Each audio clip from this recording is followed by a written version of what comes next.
Good evening, everyone. Myself, Dr. Varsha Puranik, working as a consultant at HV Desai Eye Hospital. And today I'm going to present a case of opacified IL exchange. A 70-year-old male came with a chief complaint of gradual painless progressive diminution of vision in the left eye since 6 months. Patient had a past history of cataract surgery done in both eyes 5 years back, but the details of the surgery was not known. Patient is a known case of diabetes and hypertension since 10 years, but the rest systemic history was uneventful. On clinical examination, the right eye shows good pseudophakia with a vision of 6/9, and on fundus shows the changes of moderate non-proliferative diabetic retinopathy.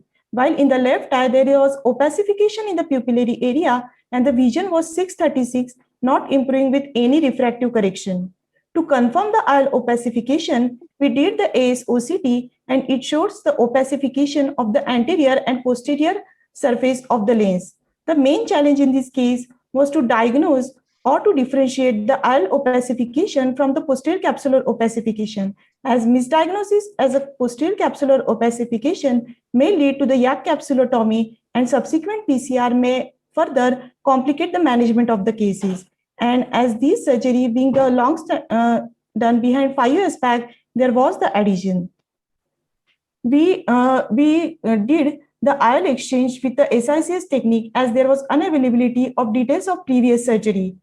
The IL exchange with a small incision like phaco requires the cutting of the IL, which may lead to the endothelium damage due to the cut edges. Also, there can be a PCR chances which may lead to the drop of the retained IL material. So with the SICS technique, we could remove the IL without damaging the internal structure with less instrumentation and minimal tissue handling. So as you can see, I have made a tunnel of 5 millimeter and I have put the visco inside the back and in the anterior chamber. With the iris repositor, I tried to take out a 1 haptic into the anterior chamber, but not to surprise, there was the adhesion at 2 o'clock between the haptic and the iris. So I took out the another haptic and optic into the anterior chamber from the back.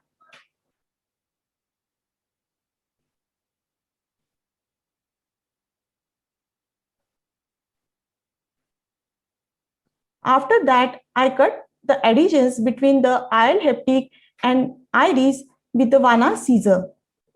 We also did the biometry of the left eye in a pseudophakic mode preoperatively and power comes out to be 19.5 diopter. So we exchanged the opacified IL with a rigid PMMA IL of 19.5 diopter.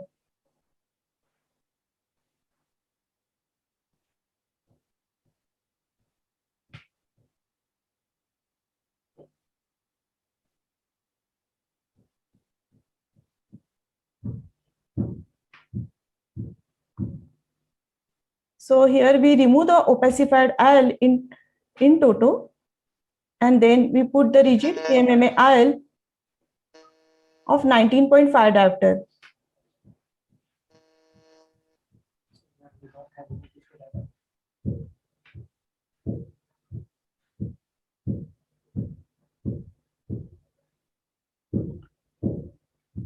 There was a small ZD at the site of adhesion at 2 o'clock, which could be easily managed with a rigid PMMA IL. And on the next day, the patient was having the vision of 6/12.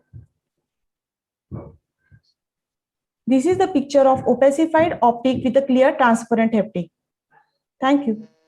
Thank you, Dr. Varsha, for